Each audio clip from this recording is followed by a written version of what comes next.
लोकांनी करायचं काय? गोवाला भेटतो जमीन सोडून मारतात, तिथं मारायला काय तकलीफ आहे तुझी? सगळं आता तुझं काम बंद. एक पण घ्यायचो आता मला एक पण तू सगळं बुलडोझरच्या पिलाच्या माझ्याकडे काढून टाकायचं. मला 15 दिवसामध्ये सर्व्हिस रोड पाहिजे इथे.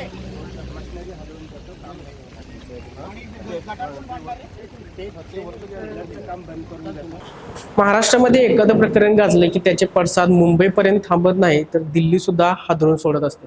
नाशिकची 2 प्रकरण आपल्याला माहित आहेत. त्यामध्ये भोंदूबाबा अशोक कराड आणि TCS कंपनीमधील लव जिहादचं प्रकरण, त्यानंतर कोल्हापूरमधील अगदी ताजं प्रकरण म्हणजे शिवाजी कोण होता या गोविंद पानसरे यांच्या पुस्तकावरून झालेला वाद आपण सगळ्यांनी पाहिलेला आहे.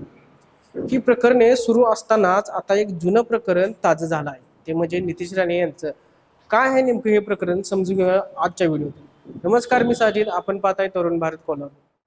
भाजपचे आक्रमक आमदार आणि राज्याचे मत्स्य व्यवसाय आणि बंदरे विकास मंत्री नितेश राणे यांना कणकवली न्यायालयाने थेट 1 महिन्याची कारावास शिक्षा सुनावली आहे.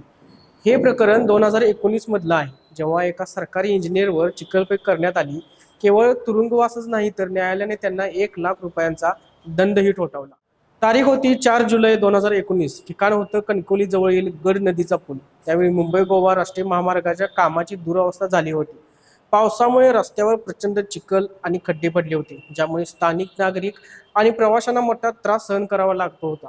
याच मुद्द्यावरून नितेश राणे आणि आपल्या समर्थकांसह ते आक्रमक झाले.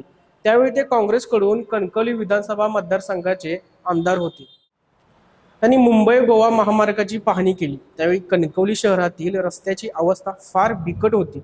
नितेश राणे यांनी राष्ट्रीय महामार्ग प्राधिकरणाचे उपअभियंता प्रकाश शेडेकर यांना घटनास्थळी बोलवले. रस्त्याच्या कामाबद्दल त्यांना जाब विचारत असताना वातावरण तापलं. संतापलेल्या नितेश राणे आणि त्यांच्या कार्यकर्त्यांनी अभियंत्यावर चिखलाच्या बादल्या ओतल्या आणि त्यांना बांधून घेऊन चिखलातून चालत नेल्याची गंभीर घटना घडली. या घटनेनंतर प्रकाश शेडेकर यांनी पोलिसात तक्रार दाखल केली. नितेश राणे यांच्यासह एकूण 30 जणांवर हा तक्रार दाखल झाली. उपअभियंता प्रकाश शेडेकर यांच्या तक्रारीनंतर भारतीय दंड विधान कलम 353 आणि त्याच्यासोबत 504 आणि 506 यांच्या अंतर्गत गुन्हा दाखल करण्यात आला. नितेश राणे यांच्यावर सरकारी कामामध्ये अडथळा आणणं, मारहाण करणं आणि सार्वजनिक शांततेचा भंग करणं यासारखे गुन्हे दाखल झाले. गेल्या 5 वर्षापासून हे प्रकरण कणकवली न्यायालयात सुरू होतं. सरकारी पक्षाला आणि साक्षीदार आणि तसेच पुराव्याच्या आधारे नितेश राणे यांनी कायद्याचे उल्लंघन केल्याचे न्यायालयासमोर मांडले गेले. मात्र सार्वजनिक शांततेचा भंग करणे आणि इतरांना त्रास देत प्रवृत्त करणे या कलमाखाली त्यांना दोषी धरून 1 महिन्याचा कारावास आणि 1 लाख रुपयाच्या दंडाची शिक्षा ठोठावण्यात आली. जिल्हा न्यायाधीश श्रीमती VS देशमुख यांनी हा निकाल दिला. या प्रकरणातल्या 29 संशयित आरोपींची निर्दोष मुक्तता करण्यात आली.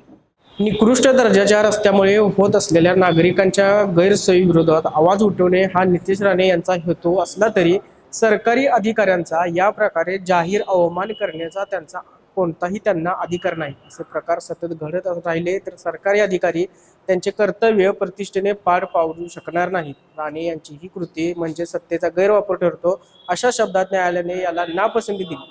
न्यायालयाने ही शिक्षा सुनावल्यानंतर लगेचच त्याला तात्काळ स्थगिती सुद्धा दिली. कारण कायद्यानुसार जर शिक्षा 3 वर्षापेक्षा कमी असेल तर आरोपीला वरच्या न्यायालयात अपील करण्यासाठी वेळ दिला जातो. नितेश राणे आता या निर्णयाला जिल्हा न्यायालयात किंवा उच्च न्यायालयात आव्हान देऊ शकतात. तोपर्यंत त्यांची ही शिक्षा स्थगित राहील. दरम्यान या शिक्षेविरोधात उच्च न्यायालयात दाद मागितली जाणार असल्याची माहिती नितेश राणे यांचे वकील ॲडव्होकेट संग्राम देसाई यांनी दिली. या सर्व घटनेनंतर एक गोष्ट स्पष्ट होते, ती म्हणजे जनतेचे प्रश्न मांडताना आक्रमक असणे योग्य आहे, पण ते कायद्याच्या चौकटीत असणं आवश्यक आहे.